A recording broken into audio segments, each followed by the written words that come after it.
Frère Moreau a prié pour le messager à la gloire de Dieu. Merci Seigneur éternel, notre Dieu, notre bénédiction, notre louange, notre exaltant pour notre Dieu. Merci, qu'est-ce que tu nous as fait grâce, Seigneur, d'être réunis, Seigneur, ici ce matin pour te célébrer, pour te louer, Seigneur Dieu. Car Seigneur Jésus, oh, c'est grâce à toi, Seigneur Dieu Tout-Puissant, oh, qui permet que nous sommes là, Seigneur. C'est grâce à Seigneur, à ton sang versé à la croix, Seigneur Dieu Tout-Puissant, oh, notre Dieu qui nous a guéris, qui nous a pardonné, Seigneur Dieu Tout-Puissant, qui nous a lavé, oh, notre Dieu. Père, oh, voici ton serviteur qui va parler en ton nom, Seigneur. Tu as l'habitude de l'utiliser, Seigneur Dieu Tout-Puissant, pour dire, Seigneur Dieu Tout-Puissant, ta parole, oh, notre Dieu. Nous restons, Seigneur Dieu Tout-Puissant, à l'écoute de ta parole, Seigneur Dieu Tout-Puissant. Nous savons déjà, Seigneur Dieu Tout-Puissant, que tu vas envoyer quelque chose pour nous, Seigneur, afin que nous puissions, Seigneur, vivre, Seigneur Dieu Tout-Puissant, oh, les jours à venir, Seigneur Dieu Tout-Puissant, jusqu'à ce que, oh, notre Dieu Tout-Puissant, oh, Père Céleste, oh, tu sonneras la trompette, Seigneur Dieu Tout-Puissant, afin que nous puissions aller te rencontrer, Seigneur Dieu Tout-Puissant, pour vivre avec toi, Seigneur Dieu Tout-Puissant, au siècle des siècles. Nous te prions, Père, au nom de Jésus, à lui seul soit la gloire, l'honneur, la louange. Amen. Merci Seigneur. Merci Seigneur. Merci Seigneur. Merci Seigneur.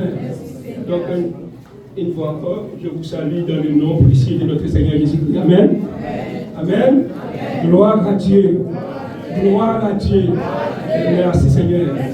Ce matin, nous avons avec nous Pasteur Enoch, c'est lui qui va dire la parole de Dieu. Pendant qu'il avance pour prendre le micro, je vous prie de bien vouloir célébrer l'Église. Je vous prie de bien vouloir célébrer. Quoi qu'il y ait de cet esprit de Dieu dans ça.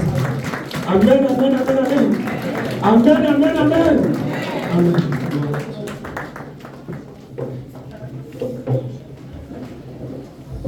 Gloire à Dieu. Nous ensemble, gloire à Dieu. Gloire à Dieu.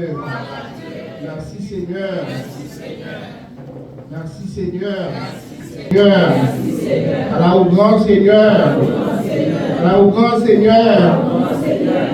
Que soit l'Éternel. Bien-aimés, la paix de Dieu avec nous. Et ce matin, nous sommes dans la joie. Pas seulement on nous a invités d'être à la maison de Dieu, mais nous y sommes. Amen. Est-ce que vous comprenez? Amen. Des fois, il y a des invitations. On nous lance des invitations, mais des fois, on ne répond pas. Est-ce amen? Des fois, nous recevons des invitations, nous avons reçu des invitations, mais peut-être à la dernière minute, nous pouvons décliner de cette invitation. Mais ce matin, non seulement vous êtes invités, mais vous y êtes. Vous êtes là. Amen. Amen. Et ça nous fait un grand plaisir d'être là ce matin pour passer ce temps dans la louange et dans l'adoration. Non seulement dans cela, mais nous allons quand même partager un moment de méditation avec vous. Alors, aujourd'hui, c'est un jour tout à fait spécial, parce que c'est le premier dimanche du mois et nous avons participé, nous avons dégusté le sang de Christ. Et nous avons mangé le corps de notre Seigneur et Sauveur Jésus-Christ. Quel privilège! Et c'est une grâce. Alors, nous allons lire pour vous un texte que vous connaissez très bien, qui nous parle de la Sainte Seine. Mais malheureusement, cérémonie Sainte Seine n'a pas été faite. Mais quand même, nous allons vous parler de la Sainte Seine. Nous avons un texte qui se trouve dans 1 Corinthiens chapitre 11, du verset 23 jusqu'au verset 26.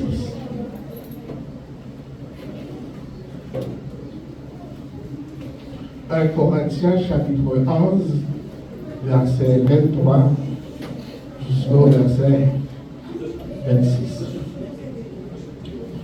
Car j'ai j'ai reçu du Seigneur ce que je vous ai enseigné. C'est que le Seigneur Jésus, dans la nuit où il fut livré, prit du pain, et après avoir rendu grâce, le rompit et dit, ceci est mon corps qui est rompu pour vous, faites ceci en mémoire de moi. De même, après avoir soupé, il prit la coupe et dit, cette coupe est la nouvelle alliance en mon sang, faites ceci en mémoire de moi. Toutes les fois que vous en boirez, car toutes les fois que vous mangez ce pain et que vous buvez cette coupe, vous annoncez la mort du Seigneur jusqu'à ce qu'il vienne. Amen.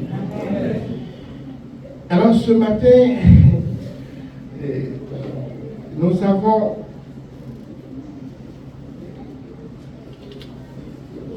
un terme qui est la Sainte Seine. C'est peut-être, nous avons 3 points à voir. Et malheureusement, nous n'allons pas avoir assez de temps pour parler un peu, ou bien pour interpréter ce que dit les 3 points que nous avons. Premièrement, c'est l'institution de la Sainte Seine. Deuxièmement, deuxième point, c'est la signification de la Sainte Seine. Et troisièmement, les conditions à remplir pour prendre la Sainte Seine. Je vous bénisse. Amen. Alors, dans la Bible, nous voyons surtout en Matthieu chapitre 26, du verset 27 à continuer, nous voyons comment Jésus lui-même a demandé à ses disciples comment c'est-à-dire les disciples, comment les disciples de Christ doivent se rencontrer dans un endroit précis pour préparer la Pâque. Mais à cette Pâque, Jésus allait lui-même instituer ce qu'on appelle la Sainte Seine. C'est Jésus-Christ lui-même qui a institué la Sainte Seine et à la veille de sa crucifixion. Jésus a institué la Sainte Seine lors du dernier repas pascal qu'il a célébré avec ses disciples le soir avant sa crucifixion, d'après Matthieu chapitre 26, versets 17 à 20. D'après Matthieu 26, versets 26 et 28, 1 Corinthiens 11, 23, 26, et c'est là que nous avons notre texte de base que l'apôtre Paul a écrit aux chrétiens de Corinthe. Alors, il a dit dans ses écrits, l'apôtre Paul, car j'ai reçu du Seigneur ce que je vous ai enseigné.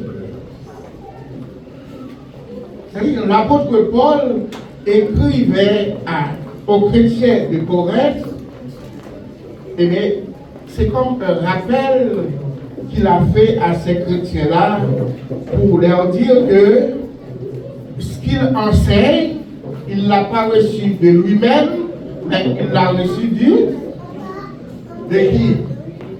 Il l'a reçu du Seigneur.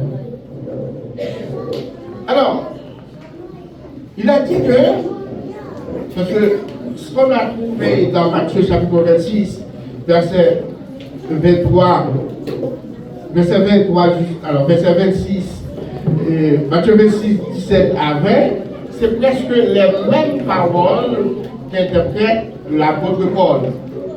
Parce que Jésus lui-même, à cette nuit-là, avant sa crucifixion, il a fait une démonstration à ses disciples pour leur dire que voilà comment ils doivent faire par la suite, comment ils devraient annoncer sa mort, comment ils devraient faire comment il devrait s'arranger pour que le repas du Seigneur soit fait. Il a dit que, le texte nous dit, dans la nuit où il fut livré, c'est-à-dire Jésus-Christ, il a pris du pain et après avoir rendu grâce, il le rompit et il donna ce pain à ses disciples. Comme le pasteur vient de vous dire que le pain que nous avons mangé tout à l'heure, après la prière, il ne va pas faire encore. D'accord, même? Il vient devenir le corps de Jésus-Christ. Et le vin, après avoir prié sur le vin, il ne va pas faire encore, mais c'est sans Christ là. Alors, le terme sel vient du mot latin qui traduit le grec des blancs, c'est-à-dire repas principal. Amen. Le verbe dépnéo, qui signifie prendre le repas, se trouve en rapport avec le dernier repas pascal de Jésus-Christ en Jean 13, verset 2, Jean 13, verset 14. C'est tout papier pour une textion, parce que nous n'avons pas assez de temps de nous sur Bernard. Et le Nouveau Testament utilise aussi les expressions repas du Seigneur. Alors, très souvent, nous entendons dans l'église, on parle de la table du Seigneur. On parle de la Sainte Seine. On parle également de la fraction du pain. Et quand on parle de repas du Seigneur, c'est 1 Corinthiens 11, verset 20. Tu peux l'afficher? 1 Corinthiens chapitre 11, verset 20. Lors donc que vous réunissez, alors réunissez, ce n'est pas pour manger le repas du Seigneur. Alors, ça c'est un avertissement quand même. Là, nous avons côté que nous sommes capables de la Sainte Seine, nous sommes capables de également table du Seigneur. Pour le repas du Seigneur, nous jouons ça dans 1 Corinthiens 11, verset 20. Et pour la table du Seigneur, nous jouons dans 1 Corinthiens chapitre 10, le verset 21. 1 Corinthiens chapitre 1 Corinthiens 10, le verset 21.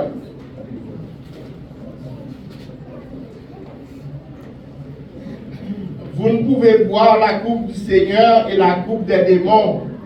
Vous ne pouvez participer à la table du Seigneur et à la table des démons. Là, on parle de la table du Seigneur et la table du démon. Alors, c'est un avertissement pour les chrétiens, pour faire attention, pour ne pas mélanger les bagailles. Un chrétien ne doit pas mélanger les bagailles, il doit soit aller dans la table du Seigneur ou bien aller dans la table des démons. Nous ne pouvons pas développer au cours. Mais nous devons juste montrer qu'il y a des côtés où il y aurait les Sainte Seine, repas du Seigneur, table du Seigneur ou bien fraction du pain. Fraction du pain, d'après Acte 2, le verset 42. Acte 2, verset 42.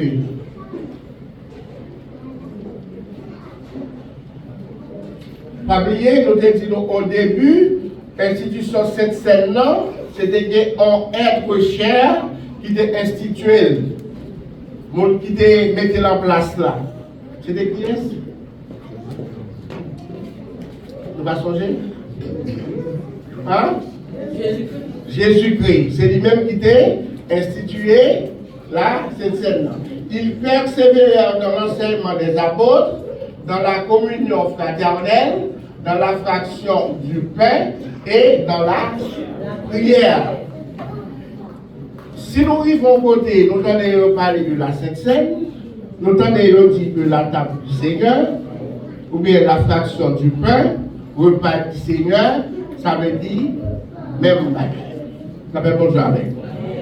Parce que très souvent, ça va dépendre de qui Bible, prédicateur ou bien enseignant utilisé, il est capable d'employer un thème ça, comme ça pour nous parler si j'ai perdu. Ça veut dire même bagaille. Alors, le pain rompu représente le corps de Jésus-Christ d'après Matthieu 26, le verset 26, d'après Jean 19, verset 18, et le vin symbolise son sang qui a coulé d'après Matthieu 26, le verset 28. Nous voyons que cette scène est instituée par que Jésus-Christ. Mais tandis que là, lui-même, comme d'habitude, avant Christ lui-même, il était recevoir sentence là, qui c'est crucifixion, gagnait juifs eux-mêmes, avant Jésus-Christ, qui était habitué pendant la période ça pour nous passer un temps pascal ensemble. Et c'est là aussi Moïse lui-même, pendant que chrétiens, alors juifs eux-mêmes, ont mangé, il n'était pas instruction comment pour ça fait. C'est à ce moment-là tout que le peuple hébreu a quitté le pays l'Égypte. Après la dernière plaie que bon Dieu t'a envoyé sur le pays l'Égypte. Ça fait comme ça avec nous. Alors, dans le dernier repas à Jésus t'attend, parce que puisque l'heure a arrivé pour il a été babaye, ça fait comme ça avec l'heure a arrivé pour le crucifier, et bien il était toujours, chaque année, il était toujours passé le temps pascal là avec les disciples. Mais puisque il est dans le dernier moment pour l'aller, il fait un dernier pacte avec eux, et puis pour instituer la Sainte Seine. Alors ça fait nous comprendre que, eh bien, pas juif là, il n'est pas pour chrétiens, mais nous-mêmes, Pâques panois, que Jésus-Christ institue pour nous, c'est la Pâque chrétienne. Ça fait bon Dieu avec nous. Pas juif là, il n'est pas pour nous, mais Pâques panois, c'est la Pâque chrétienne. Alors, Jésus-Christ lui-même a institué la Sainte Seine. Alors, nous disons que cette scène-là, il y a une signification. C'est sûr qu'il y a une signification. En instituant la scène, Jésus a ordonné un sens nouveau au repas de la Pâque juive. De plus, il a mis en valeur le sens d'autres repas particuliers mentionnés dans l'Écriture, repas d'alliance et festin des noces de l'agneau, ainsi la scène a plusieurs aspects. Alors Jésus-Christ est non seulement en sens, il devait faire chrétien au connaît, alors disciples en sens, il voulait en sens avec repas Pâques juif là, et il était tout mettait en valeur l'autre repas que mon Dieu qu'on demandait, peuple d'Israël l'a fait. Ça fait mon Dieu avec nous. Alors, la cette scène que nous sommes là, lui peut-être ordonner nous deux bagages. Ça fait mon Dieu avec nous.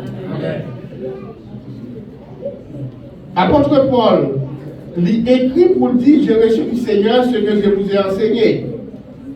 Verset 24, et après avoir rendu grâce, le remplit et dit, ceci est mon corps. Et au verset 25, de même après avoir soupé une coupe, etc. Le verset 26 nous dit que car toutes les fois que vous mangez ce pain, on est là? Car toutes les fois que vous mangez ce pain et que vous buvez cette coupe, vous annoncez la mort de Jésus-Christ. D'après nous-mêmes, qui est-ce qui est capable d'annoncer la mort et la résurrection de Jésus-Christ? La même chose avec nous. Qui est-ce qui est bien positionné ou bien qui demande à ça pour annoncer la mort et la résurrection de Jésus-Christ? Donc, les disciples de Christ. Est-ce que nous là? Ce sont les disciples de Christ qui doivent annoncer la mort et la résurrection de Jésus-Christ. Alors, ça fait nous comprendre que au monde qui est dans l'église, qui peut faire disciple, il y a des bagailles qui sont interdits. Avec nous. Au monde qui peut-être qui peut faire, c'est important, étape. Très souvent, nous traversons des étapes, nous brûlons des étapes. Le fait que vous pouvez disciple vous pouvez capable d'annoncer l'évangile. C'est pour ça que l'église doit enseigner les jeunes, enseigner les gens qui l'église qui peut baptiser pour venir baptiser, le ça, témoigner foi publiquement devant la société et devant mon Dieu. Le ça, automatiquement, vous venez disciple. Pas seulement disciple pour être la caillou, mais un disciple qui doit aller partout pour le prêcher, pour l'annoncer. Ça fait mon avec nous. Le disciple est là pour annoncer et pour proclamer l'évangile. C'est ça qui nous est arrivé. C'est parce que tu es un disciple avant qui fait l'évangile arrivé chez nous. Est-ce que tu es d'accord avec nous? Si nous-mêmes, nous membres de l'église, nous étions sous Rosette, sous canapé, ça nous gagne. Et puis nous pas un jour dans la vie nous pour dire au monde Jésus-Christ a fini, on est pour rater mission. Je vous bénisse. C'est que vous pouvez rentrer dans la mission que Christ a lui confiée là. Pas oublier. Dans Matthieu 28, verset 19 et 20, il dit que c'est pour aller par tout le monde prêcher la bonne nouvelle. C'est pour aller par tout le monde pour annoncer Christ. Qui ont dit pour faire ça, oui? Nous pas comme ça. Il y a même pasteurs qui vont pour prêcher l'évangile, oui? Nous pas comme ça.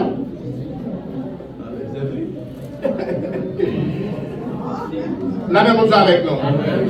Il y a des missionnaires qui licenciés, qui patentés, et puis qui par exemple aujourd'hui, quand les travail, Christ est à la porte.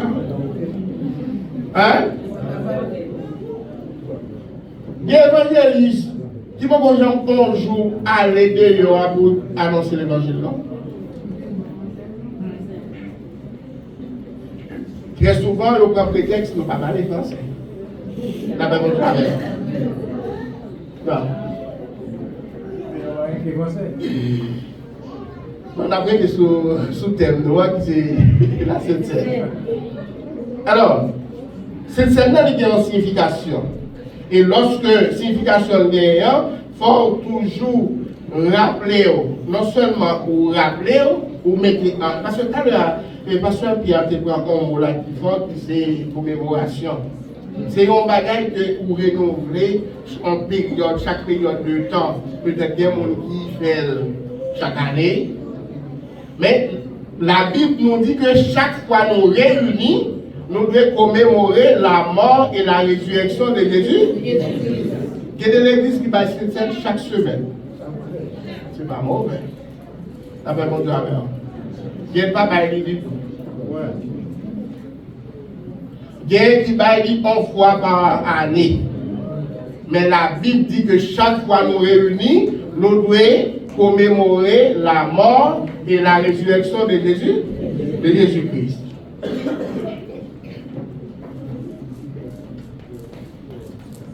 Pour comprendre ce sens de la scène, il faut considérer ce que représentait la Pâque juive célébrée chaque année.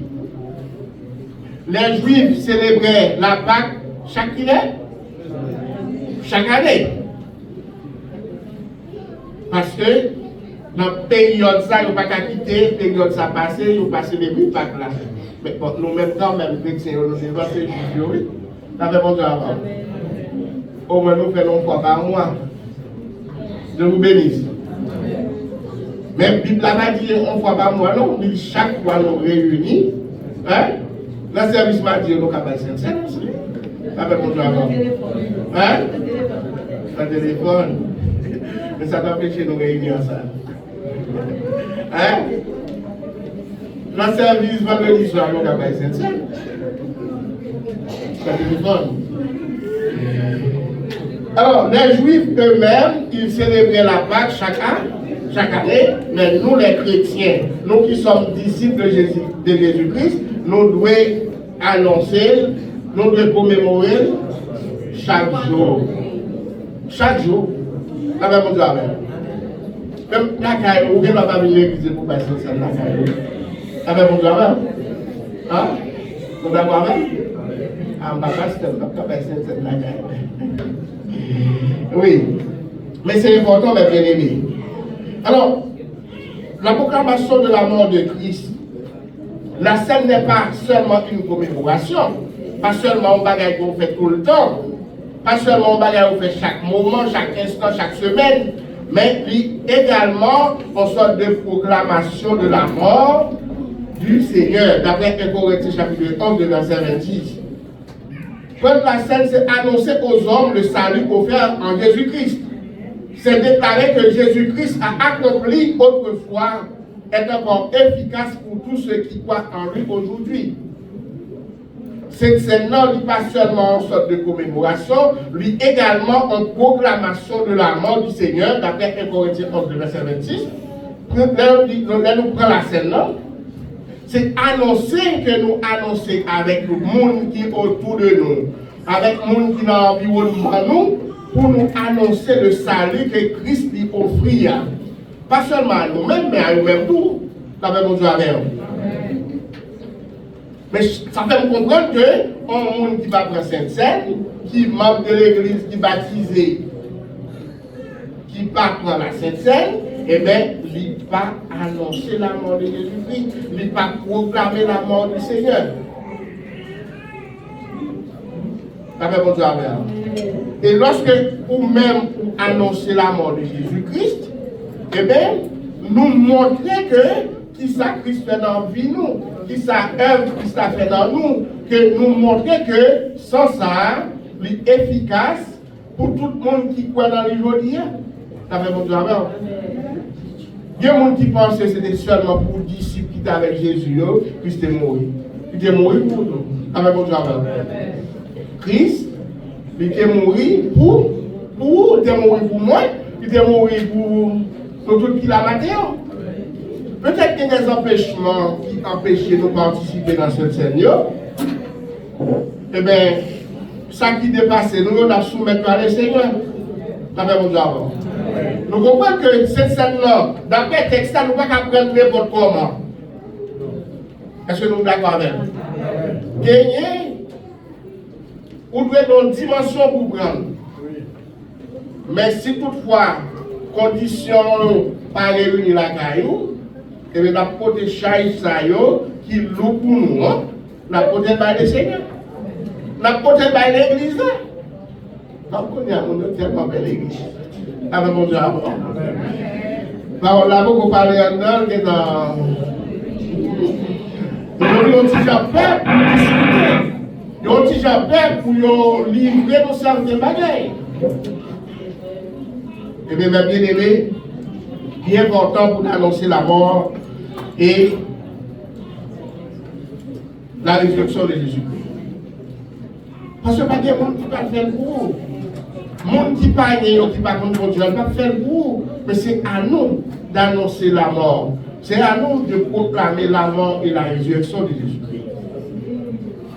La scène là, c'est une nouvelle alliance que Jésus-Christ fait avec croyants. Longtemps, il y a une longue alliance qui n'est pas demandée, qui n'est pas capable de porter fruit. Mais l'alliance que Jésus-Christ fait avec nous dans le Nouveau Testament, c'est une nouvelle alliance. Nous devons embrasser, nous devons avoir valeur.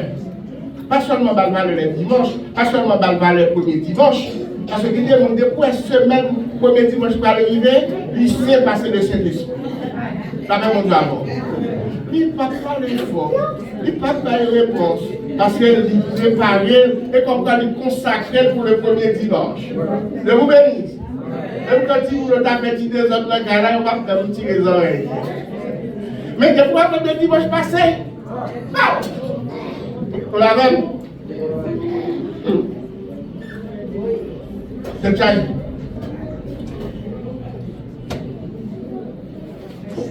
Bien-aimés martyrs qui sont décidés. Ça fait mon Dieu avant. Est-ce que vous décidez pour toujours annoncer la mort de Jésus-Christ? Annoncer, proclamer la mort et la résurrection de Jésus-Christ? Est-ce que vous êtes prêts pour faire ça? Est-ce que vous êtes prêts pour faire ça? Combien de monde est prêt pour faire ça? Est-ce que l'église est prête pour faire ça? Vous mettez